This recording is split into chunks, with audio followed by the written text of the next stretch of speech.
નમસ્કાર, આપ સૌનું મારા યુટ્યુબ ચેનલમાં ખૂબ ખૂબ સ્વાગત છે. ધાર્મિક ગ્રંથોમાં સત્ય, જ્ઞાન, સંસ્કાર, ભક્તિ, ચિંતનનો વિશેષ ઉલ્લેખ કરવામાં આવ્યો છે. દરેક ગ્રંથ, પુરાણ, વેદોનું અનેરું મહત્ત્વ છે. ધાર્મિક પુસ્તકોનું વાંચન અને આચરણ આપણા જીવનને યોગ્ય દિશા તરફ લઈ જાય છે.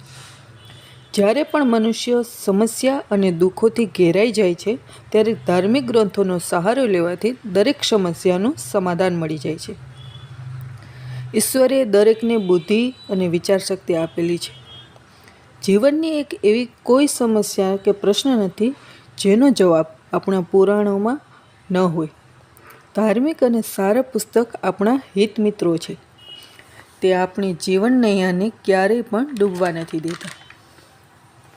દ્વાપર યુગમાં રામનો જ્યારે વનવાસ થયેલો ત્યારે રાવણે સીતા હરણ કર્યું અને એમાં રાવણ વચ્ચે યુદ્ધ થઈ છે અને રાવણ તેમાં પરાસ્ત થાય છે. જ્યારે રામ વિજય બન્યા, સર્વત્ર વિજય ઉલ્લાસ મનાવાતો હતો. તેવા સમયે શ્રી રામચંદ્ર ભગવાને શ્રી લક્ષ્મણજીને રાવણ પાસે જઈને નીતિ વચનોનો ઉપદેશ લેવા માટેનું સૂચન કર્યું. શ્રી રામચંદ્ર ભગવાન જાણતા હતા કે રાવણ મહાન શિવ ભક્ત અને કુશળ રાજનીતિજ્ઞ છે અને રાવણના અંતિમ સમયે આ જ્ઞાનનું આચમન કરાવવા શ્રી લક્ષ્મણજીને કહ્યું. શ્રી લક્ષ્મણજી ક્ષોભ થયો અને વિમાસણમાં પણ પડી ગયા.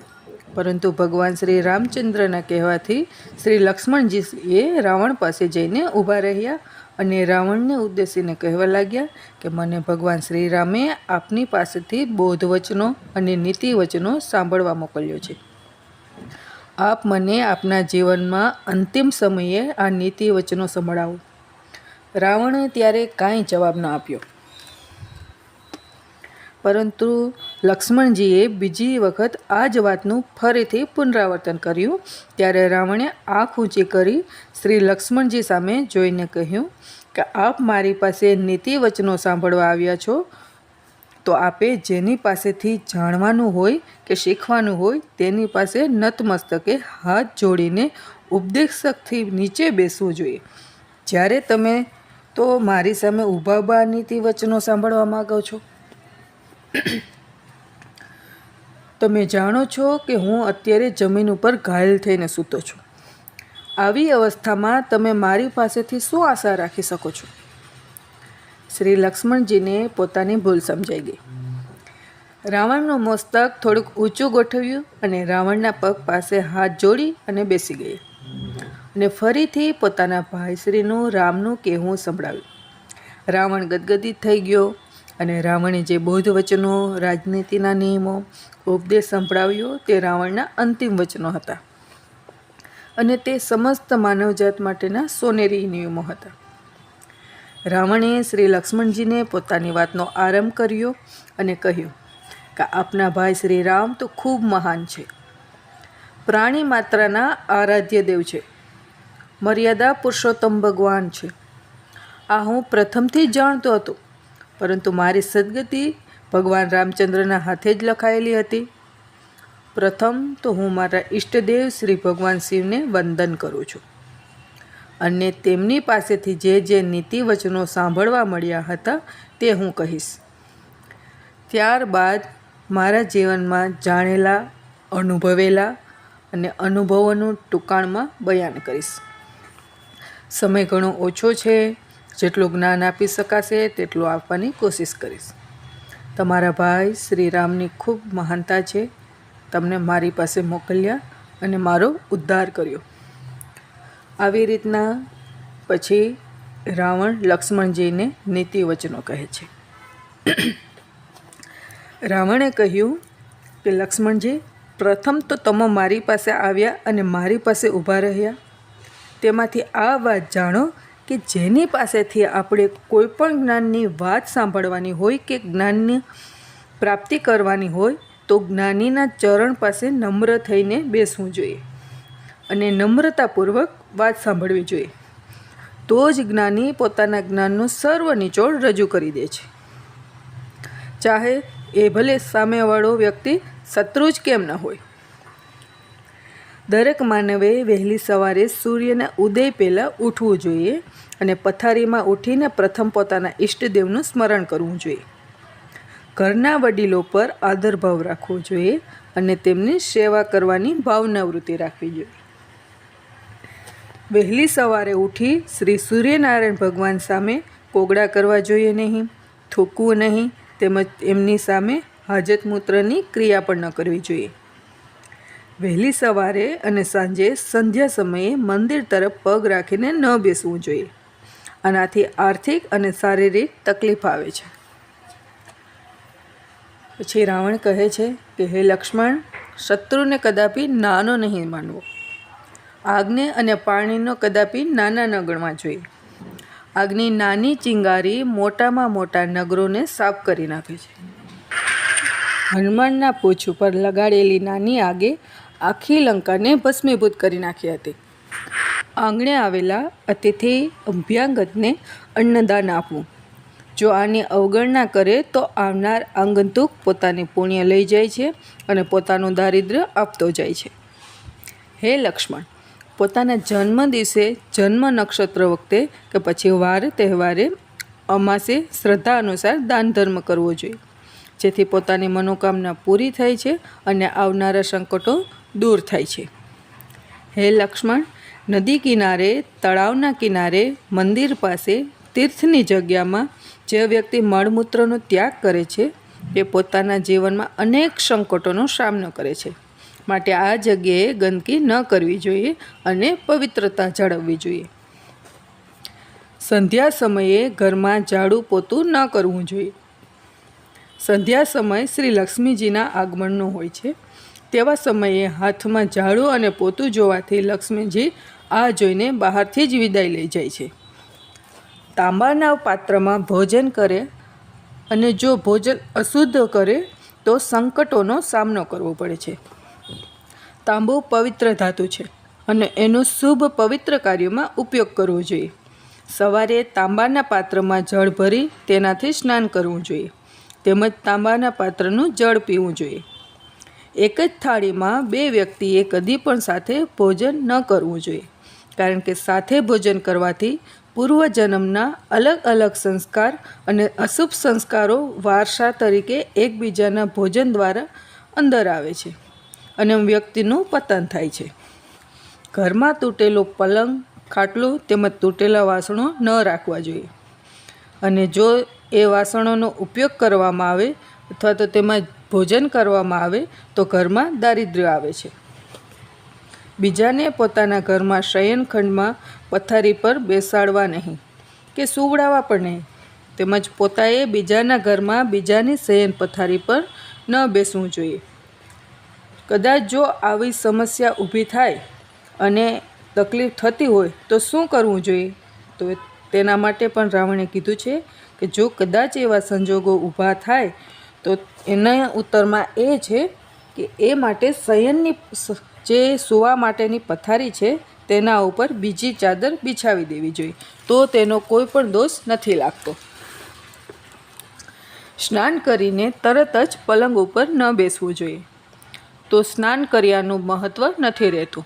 માટે પ્રથમ તો તમારા ઈષ્ટદેવનું સ્મરણ કરીને, થોડું જમીને અથવા જલપાન કરીને કે પછી પૂજાપાઠ કરીને પલંગ ઉપર બેસવું જોઈએ, જેથી કરીને સ્નાન કર્યાનું મહત્ત્વ જળવાઈ રહે. વ્રત ઉપવાસના દિવસે સ્ત્રી સંગ ન કરવું જોઈએ. દિવસે સૂવું ન જોઈએ, પવિત્રતા જાળવવી જોઈએ, તો જ વ્રત ઉપવાસનું ફળ મળે છે. સ્ત્રી સંગ કર્યા પછી શુદ્ધ થવું જોઈએ, સ્નાન કરવું જોઈએ, નહીં તો દોષ લાગે છે. સૂર્યાસ્ત થયા બાદ કોઈ પણ વૃક્ષના પાન, ફળ તોડવા નહીં, કારણ કે તેનાથી દોષ લાગે છે.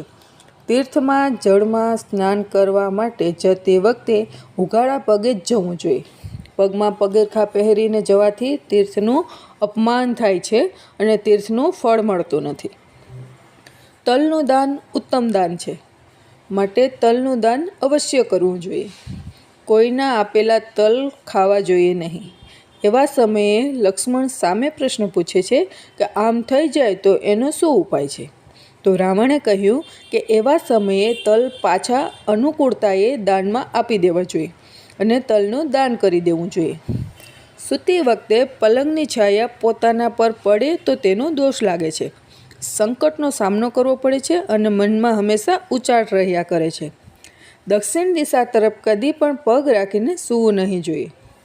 દિવસ દરમિયાન નારાયણનું નામ લેતા રહેવું જોઈએ. હરતા ફરતા, ખાતા પીતા, બેસતા ઉઠતા તો દિવસ દરમિયાન કરેલા કાર્યનો ભાર રહેતો નથી અને દોષ પણ લાગતો નથી. જેનાથી બુદ્ધિ ભ્રમિત થઈ જાય તેવું ખાનપાન ન ખાવું જોઈએ. બુદ્ધિ ભ્રમિત થવાથી મનુષ્યો ન કરવાના કામ કરી નાખે છે અને પાછળથી જિંદગીભર પસ્તાય છે.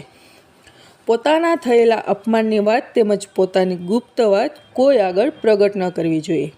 નહીં તો આ વાત સર્વ આગળ જાહેર થઈ જાય છે અને પોતાનું માન જળવાતું નથી અને હંમેશા અપમાનિત થવું પડે છે. પોતાના વખાણ કરવા એ આત્મહત્યા બરાબર છે. નાના બાળક અને સ્ત્રીને કટુ વચન કહે છે અને તેને મારે છે તેને આ બાબતનો મહાન દોષ લાગે છે અને એને લઈને અનેક સંકટો આવતા હોય છે અને વ્યક્તિ દુઃખી રહેવા લાગે છે.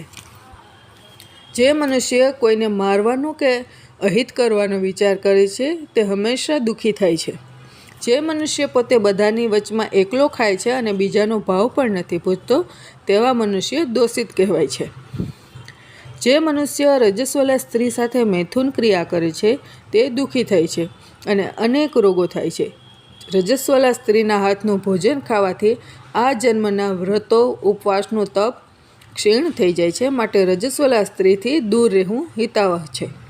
મનુષ્ય કોઈને કંઈ દાન આપવાનો સંકલ્પ કરે અને તે દાન ન આપે તો તે એ બાબતનું એને પાપ લાગે છે.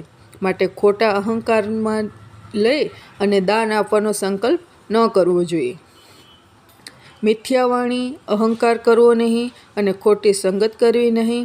એનાથી મનુષ્યનું પતન થઈ જાય છે. કોઈની અમાનત કરેલી વસ્તુ હડપ કરી જાય કે પછી વિશ્વાસઘાત કરે તેનું પતન થાય છે અને દુઃખી થાય છે અને તે વ્યક્તિ નર્કનો અધિકારી બને છે. દરરોજ નિયમિત પોતાના ઈષ્ટદેવનું સવાર બપોર સાંજ સ્મરણ કરતા રહેવું જોઈએ જેથી ખોટા સંગથી બચી જવાય. અંદર જ્ઞાનનો દીપક પ્રજ્વલિત રહે અને અંત સમયે પોતાના ઈષ્ટ સ્મરણને લઈને શાંતિ રહે અને દુઃખી થવાય નહીં અને સદગતિ થાય. પર સ્ત્રીને માતા સમાન જાણવી. વ્યભિચાર કરવો નહીં.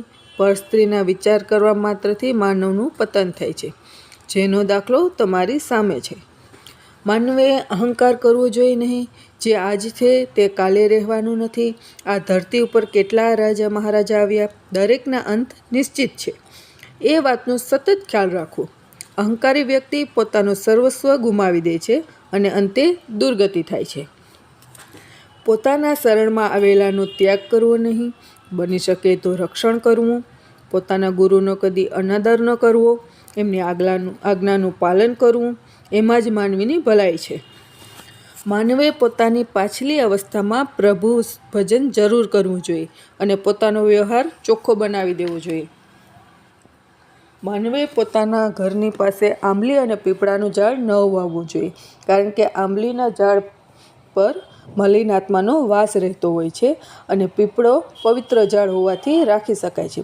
પરંતુ પીપળા પાસે આ મલિન આત્માનો વાસ રહેતો હોય અને માનવ મલિન આત્માને લઈને જીવનમાં સંકટોનો સામનો કરે છે. પરંતુ દર શનિવારે પીપળાનું પૂજન અવશ્ય જ કરવું જોઈએ. દર શનિવારે બ્રહ્મા, વિષ્ણુ, શિવનો વાસ પીપળાના ઝાડ પાસે રહેતો હોય છે અને શનિવારે પીપળાનું પૂજન મૂળમાં પાણી રેડવાથી સુખ સમૃદ્ધિની પ્રાપ્તિ થતી હોય છે. ગ્રહોની બાધા શાંત થાય છે. માનવી જીવનમાં સદાચરણ કરવું જોઈએ. કોઈ પણ માનવને દુભાવવા જોઈએ નહીં. દયા ભાવના રાખવી જોઈએ. દરેકને તેના કર્મ પ્રમાણે ફળ મળતું હોય છે અને તેના કાજી માનવે બનવું જોઈએ નહીં અને એના ઉપર કુભાવ રાખવો જોઈએ નહીં. તમારા ભાઈ શ્રી રામ સાથે મારે કોઈ કુભાવ ન હતો. મને મારા કર્મ પ્રમાણે એનું ફળ મળી ગયું છે. હું બધા શાસ્ત્રો જાણતો હતો પરંતુ એનું પાલન કરી શકતો ન હતો. એટલે એના ઉપરથી માનવે એ બોધપાઠ લેવો જોઈએ કે બધા શાસ્ત્રો જાણવાથી કામ લાગતું નથી, પરંતુ તેનું આચરણ કરવાથી જ સફળ પ્રાપ્ત સમગ્ર સફળ થાય છે. માનવ જીવન ક્ષણભંગુર છે, એનો કોઈ સમય હોતો નથી. માટે સતત જાગૃતિ રાખવી જોઈએ અને જીવનની દરેક ક્ષણ છેલ્લી જ છે એમ માનીને જીવન જીવવાની માનવતાના હાથે કંઈક ખોટું ન થાય એનું ધ્યાન રાખવું જોઈએ ને જેથી કરીને અંત સમય આપણો સુધરી જાય. દરેક માનવમાં એક જ શિવ પરમાત્મા વસી રહ્યો છે. માટે દરેક માનવનું કલ્યાણ થાય એવી ભાવના રાખવી જોઈએ, જેથી માનવના હાથે કદી પણ ખોટું પાપ જ નહીં થાય. તમે તમારા ભાઈ શ્રી રામને મારા કોટી કોટી વંદન કહેજો. મારો અંત સમય સુધારી દીધો અને મને સદગતિ આપી. આ ઉપદેશ રાવણ અંતિમ સમયે શ્રી રામજીના કહેવાથી લક્ષ્મણજીને આપે છે. એનો અર્થ એ પણ થાય છે કે માણસ ગમે તેટલો દુષ્ટ કે પાપી હોય, પરંતુ જો તેનામાં એક પણ સારો ગુણ હોય તો આપણે જીવનમાં જરૂર ઉતારવું જોઈએ. અને મહાન વ્યક્તિ ક્યારેય પણ સારા વિચારોને જીવનમાં ઉતારવામાં પાછળ રહેતા નથી. રાવણે જે ઉપદેશ આપ્યો છે તે માત્ર લક્ષ્મણજી માટે નથી, સમસ્ત માનવ કલ્યાણનો ઉપદેશ છે. રાવણે જે નીતિવચનો કહ્યા છે તે આપણા જીવનમાં ઉતારવાથી કોઈ પણ સ્થિતિમાં માણસ નાસીપાસ થતો નથી. આ નીતિવચનો જીવનમાં દરેક ક્ષેત્રમાં રામબાણ સમય ઉપયોગી બને છે. રાવણના નીતિવચનો માત્ર ઉપદેશ નથી, પરંતુ જીવનનો એક અરીસો છે, જેનું પ્રતિબિંબ આપણી જીવનશૈલી પર પડતું હોય છે. આ સોનેરી વચનોનું પાલન કરવાથી અને જીવનમાં ઉતારવાથી માણસ ઉત્તમ અને આનંદમય જીવનમાં પ્રગતિ કરે છે. આ ઉપદેશ આપણા જીવનમાં ધીરે ધીરે ઉતારવાથી કોઈપણ સમસ્યારૂપી રોગમાં સંજીવની બુટીનું કામ કરે છે. એટલે જ તો સારા પુસ્તકો એ આપણા શ્રેષ્ઠ મિત્રો કહેવાય છે. એટલા માટે સારા પુસ્તકોનું વાંચન ખૂબ જ જરૂરી છે, જેના સારા સંસ્કાર આપણે આપણા વંશજોને વારસા રૂપે આપી શકીએ છીએ અને આપણું જીવન સરળતાથી જીવી શકાય. રાવણના નીતિવચનો આપણા જીવનમાં ઉતારી આપણા જીવનને આનંદમંદ બનાવીએ. જો આપને આ વિડીયો સારો લાગ્યો હોય તો વિડીયોને હંમેશાની રીતે લાઈક કરજો, શેર કરજો અને સબસ્ક્રાઈબ કરજો. શેર કરવાનું ના ભૂલતા. તો ફરી મળશું આવા નવા વિડીયો સાથે. નમસ્કાર.